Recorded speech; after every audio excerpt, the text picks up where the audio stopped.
Hello, you're alive and on the air. Hello, this is Kent Hovind from Pensacola, Florida.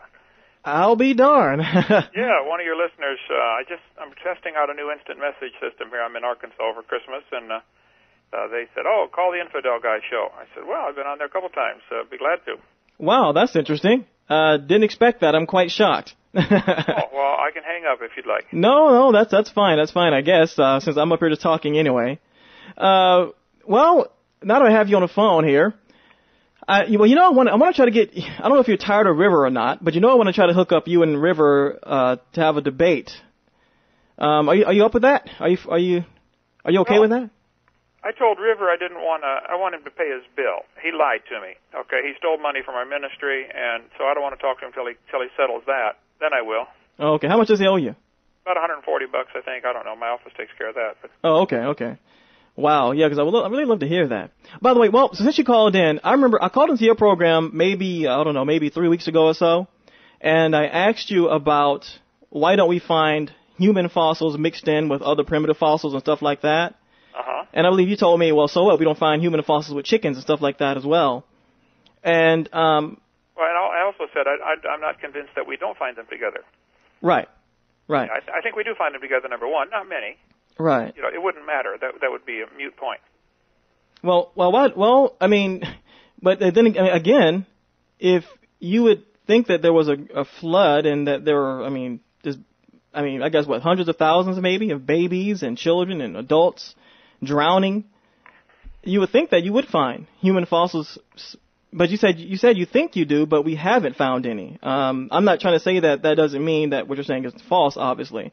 But you would think that by now, all the different fossils we found, and we've never found any complex organisms like in any shale or anything like that. Don't you find that quite evident that maybe this was a long geological time period we're talking about here and not just some quick thing that happened?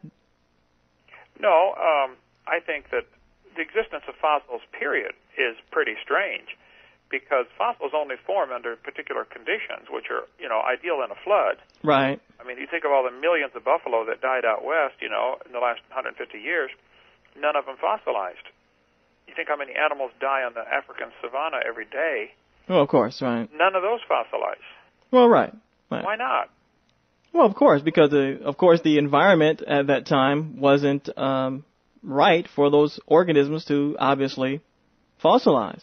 So my point would be that the very existence of fossils at all is an indication of a flood. Right. Because it's such a rare thing for something to fossilize. Right. I'm up here in Arkansas right now over Christmas, and there's a fossilized mother and baby bat hanging from the ceiling of a cave in southern Missouri. Okay. Well, that's really extremely rare. There's one in Carlsbad Caverns where people pay money to go in and see this fossilized bat. Right. It's just so rare. Right. So it's not that there's a lack of fossils. There are bazillions of fossils in the ground. Right. Dig just about anywhere and find fossils. Mm-hmm. Okay, well, let's just, for the sake of argument, then I'll just say that, okay, let's say that evolution is true. Evolution is false. Then why by default do you think creationism is true? Well, I don't know that necessarily makes creation true, but so far nobody's thought of a third option. Either there is a creator or there isn't. Okay. Or creators. There is a... yeah, okay. But, there's an intelligent force that created all this, whether it's a group of people or a person or whatever, or it did itself. Okay. Evolution is, I think, a real stupid attempt to explain the existence of a complex universe without a creator. Well, I don't think it's stupid. I don't think it's an honest attempt, don't you think? Religion tries too, but they don't do a good job of it sometimes, but they try. I don't think there's much honest about the evolution theory. They use all kinds of lies to support their theory. Like what? Well, like they say the embryo in the mother has gill slits. Oh, well, you know that. A lot of scientists now know that. A lot of people are trying to change that now. The education system is a little slow about getting all those references out. Are you agreeing with me that that's not true and that should be taken out of the book? Well, you're talking about the pharyngeal pouches, right?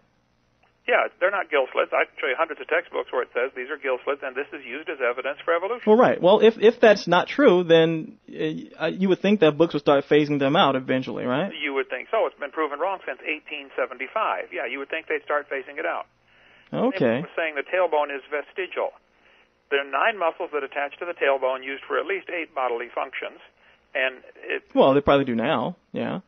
Okay, so why do they keep telling the students that this is evidence for evolution, that man used to have a tail? That's true. Yeah, true. Okay, well, again, I'm going to assume, just for the sake of argument, that, again, I just want to agree with you about that. Okay, let's say evolution is false. Okay, fine. But I know one thing I always wanted to talk to you about, however, is, God belief in and of itself. Why do you believe in God? I think it's absolutely impossible that there not be a God. Okay. It'd be like me walking along the beach and finding a computer laying on the beach. It would be impossible for me to believe such a thing could happen by just wave action on the sand.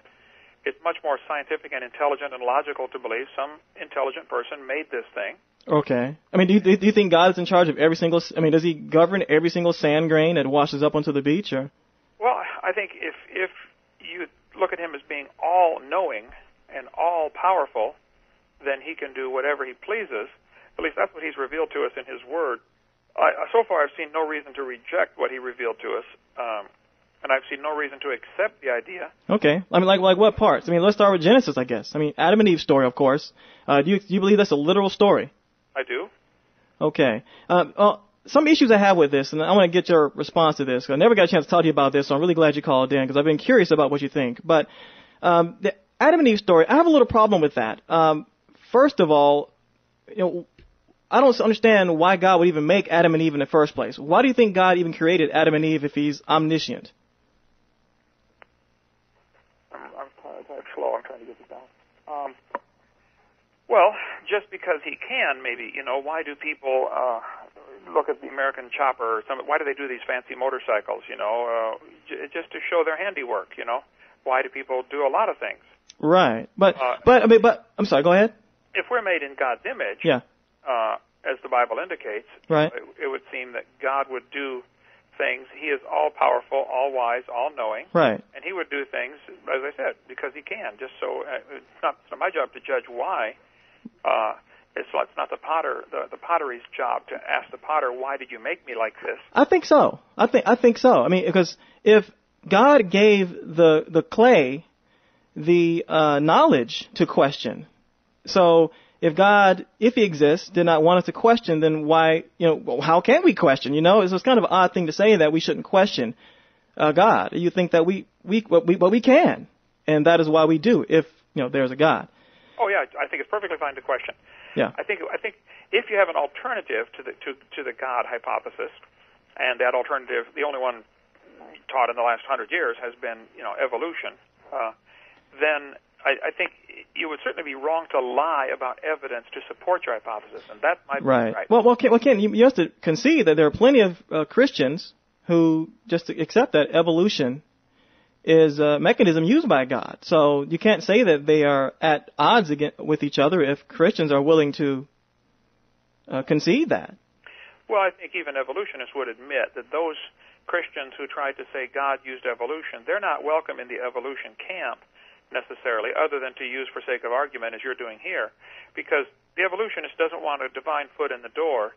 He wants a totally naturalistic explanation. So they may say, well, there are Christians who believe in evolution, as if that's going to somehow diffuse the argument, but it's totally missing the point. It wouldn't matter what anybody believed. And the fact that there are some compromisers, well, I'm sorry, I'm working on them. Again, of course, evolution utilizes what we know about the natural world. You would think that doing enough research, regardless, because of the way science works, that if God did it, that evolution would eventually end up proving that point. Or the scientists who accept evolution would end up proving that point anyway. So, because if they're using the Socratic method and they're using science, then they'll eventually get there, won't they? That's a convoluted question. And the way you phrased it is kind of interesting. Certain scientists accept evolution. You use the word accept instead of believe. No, I think you have to believe that a dog came from a rock. Well, that's fine. But I think there's blind belief or blind faith, and then of course there's reason to believe based on at least some evidence. So, okay. Fine. I think there's reason to believe that dogs came from wolves. I don't think there's reason to believe that dogs came from rocks. Oh, okay. Well, that's all right. What evolution teaches. Okay, well, let's go back to the philosophical aspect, because I think, again, I'm very curious about how you address some of these questions, because I've had a lot of guests talk about these things. Okay, you say that because God can, but do you agree that God is all-knowing? And you probably know where this is going, but do you believe that God knows everything? Uh-huh. Past, present, and future? I do. Okay. Why do you think that God would create people like Adam and Eve, for instance, knowing that they would fall? And he sets up the rules, like he gets upset in the Bible. He's like he's shocked or something. He gets upset and then punishes them and punishes man, I guess, forever until Jesus comes. And, it's almost like a big setup. I don't understand this whole idea here. Why create beings that you know won't believe in you, and then when they do exactly what you know they wouldn't do, you threaten them with hell? Well, those type of theological questions have been argued for years, but the fact that, you don't have an answer to that one certainly wouldn't be justification for then turning around and accepting as the preposterous idea that we all came from a rock 4.6 billion years ago. Nope, I'm assuming that evolution is false at this point. Yeah, well, Right. As far as if evolution is false and creation is true, then as far as what qualities does this creator have, Right. there are all kinds of arguments about the nature of God. Why would he do certain Yeah, right. Yeah, those I don't know that we would ever solve, okay? Uh-huh. I think he's revealed to us in his word that he does know everything. He does love us. He does what is best. He promises to be just and fair. Promises, I right? have to take it on faith from there. But why? Why do you have to take it on faith? Well, I guess I don't have to. Yeah. I do. Okay. Well, you said God is, you say he loves us. What evidence do we have that God loves us? Well, I think the fact that he came himself in the form of a man to die on the cross to pay for our sins. If I was God, I'd have sent everybody to hell right away. Well, and it's so scary you say that, Kent, because if I were a God, if I truly love everyone, if I truly love my creations, then I could simply just make them not exist. That seems a little more loving and merciful than to send people to hell for all eternity. Yeah, do you have a computer? Sure do. You ever have parts go bad, a hard drive go bad, or motherboard go bad, have to take it out and replace it? Yep. You simply throw the old one away? If it was a Mac. No, just kidding. No, I actually I build up my computer. Yeah, I take out the parts that are bad and I put in parts that work. Yeah, what do you do with the part that's bad? Throw it away. Throw it away. That's your option. Exactly. You're the one who's building it. You're the But in that case. But I think the thing you missed though a little bit there, Ken, is that I would have also not been the one who bought it at the store. I would have been the one who designed, created the entire system in the first place, so efficiently that none of the parts could go wrong anyway. Well, if you did create a computer, and it has intelligence. So if I create a part that actually has intelligence and thinks, has an idea of what morality is, I think it would be completely evil of me. It'd be horrible of me to just discard that piece and put it somewhere where it's going to be torture for all eternity. It'd be more merciful of me if I didn't like that piece for whatever reason that is, just to just snap my fingers and it'll cease to exist. Well, I guess I don't know. I've not seen the movie yet. Just the advertising for the movie Robot or iBot, whatever it is, where they iRobot, yes. iRobot. Okay. Mm-hmm. Yeah, was he right to go around and destroy these robots that had gone bad? Well, they were trying to kill him. So that justifies it then. They were trying to kill him. Yes, he's a finite entity trying to preserve his finite existence. But God has no such worries.